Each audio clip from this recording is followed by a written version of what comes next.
Virgo, welcome to your weekly horoscope for May 4th through the 10th. My name is Athen. Let's go and look at your chart for this week. We've got the full moon right at the beginning of the week, Sunday night, in that second house of yours, which is about finances, your sense of self-worth, your abundance, your self-reliance. You know, this is where we work with the energies of Mother Earth to sustain ourselves. And so there's a full moon here, which is an awareness of this part of your chart, which is very nice. And this is also a culmination point of maybe anything over the past 6 months that you've been working on in particular relating to the second house. This is also the house of enjoyment, of rest, relaxation, things like that. So with the full moon here, you've got also a culmination of these new beginnings that took place regarding that 8th house of yours, which has to do with the deeper elements of life, what life is truly about, how to have healthy bonds, healthy connections, wanting to go deeper, maybe in relationships. You had a lot of changes in regards to your relationships last month. So there's this deeper element of life that's working its way out this lunar cycle.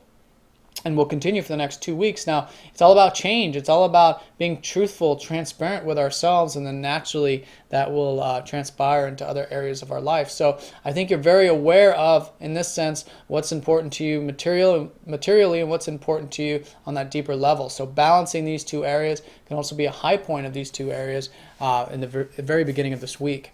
Now, on Monday, we've got the Sun squaring up to Jupiter, which is transiting that 11th house of yours. So Jupiter in the 11th house has been showing you guys the opportunities through people, through your network circles, through groups, through your friends, through community-related things, and maybe even good optimism about the income that you derive from your work too. That's also the 11th house. So that energy there, very nice on Monday. It's a square though, so just make sure any optimism that you do have, you're working constructively with it, nice and grounded with that energy. And, remember, this is all about the deeper side of life, but, the 11th house is very important. So it's about finding, again, that how to work with both of these areas, how to work with, the deeper side and, this group-related stuff, and how to bring those together. So very constructive there. Can also be some opportunities coming in through your network circles in order to get deeper and more raw, more truthful with life itself, to really connect to the deeper elements. So that's on Monday. Now, Tuesday and Wednesday, we've got the Sun trining up to Pluto, which is going to be very powerful energy this week. It's a very energetic week because we're in this full moon energy, and then it starts to go into the third quarter phase, but still very high all week. And Tuesday and Wednesday in particular, though, when Pluto, who's transiting your 4th house, trines up to that Sun. So Pluto in the 4th has been showing you guys the power when it comes to your home, to family, to your past, to your roots. So this is where you're really getting, serious and putting in that very truthful energy into it, really seeing it for what it is, and making sure that there's a sort of compassion unfolding, through that 4th house. I mean, that's the highest octave of Pluto. And I think you're reflecting on that compassion, the deeper truth of things relating to your past, home, family. And so all of that can be very nice. 4th house, Tuesday and Wednesday in particular, trining up to your Sun, again, helping you connect to the deeper elements. That's why the 4th and the 8th house are very synergistic. There's a trine between them. They're supporting each other because these are both water houses. They're about spirituality. They're about our emotions. They're about connecting to things larger than the what meets the eye. So very nice for those things Tuesday and Wednesday. Also bringing in your feelings, very powerful feelings, I think, too, supporting you on these new beginnings relating to the 8th house. 8th house is also shared resources, too, for those of you involved with anything like that. Now, Venus is shifting signs. She's going into your 10th house. Now, she is at the top of the chart. She doesn't really like to be here. She likes to be at the bottom. But still, it's a nice energy for you to connect to your work and to perhaps make some connections at work and one-on-one relationships, and to enjoy the whole work sphere and maybe make some of those relationships kind of outward into the public, because the 10th house is public, it's career, and with Venus there you can enjoy that part of your chart very much and also make a lot of connections there also. So very nice there involving that Venus. She is in a friendly sign too in Gemini. So that's going to be about midweek. Around Wednesday you're going to notice that shift, enjoying the more public side of things.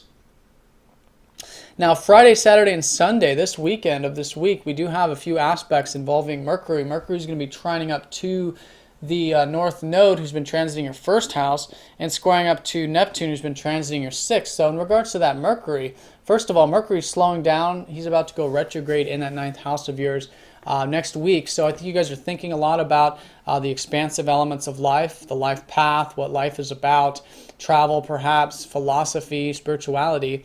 And so now with Mercury trining up to the North Node, this whole year has been about you guys moving towards your own goals, your plans, your ambitions, the things you want in life.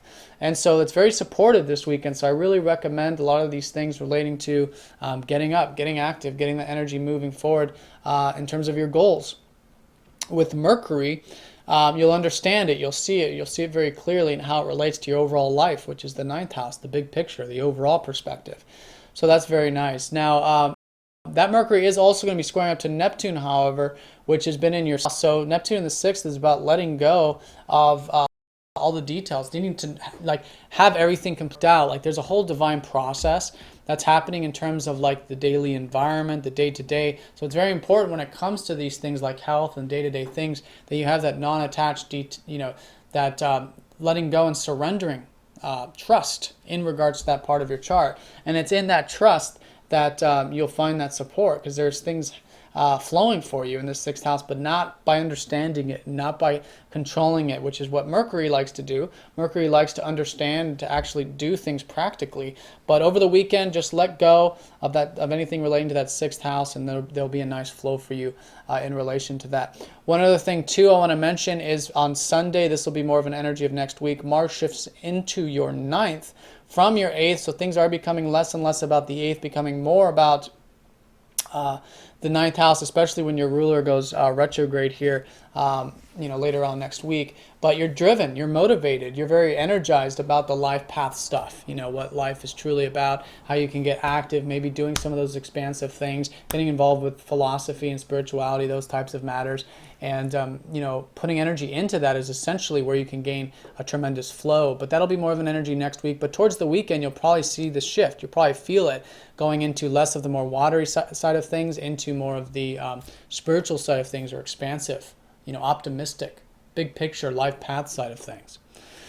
All right, Virgo, well, I hope you guys have a good week. If you have any questions, please let me know. If you're new to this form of astrology, do check the website, masteringthezodiac.com. Also, if you'd like a personal reading looking at your personal planets, and I'll talk to you all next time. Take care.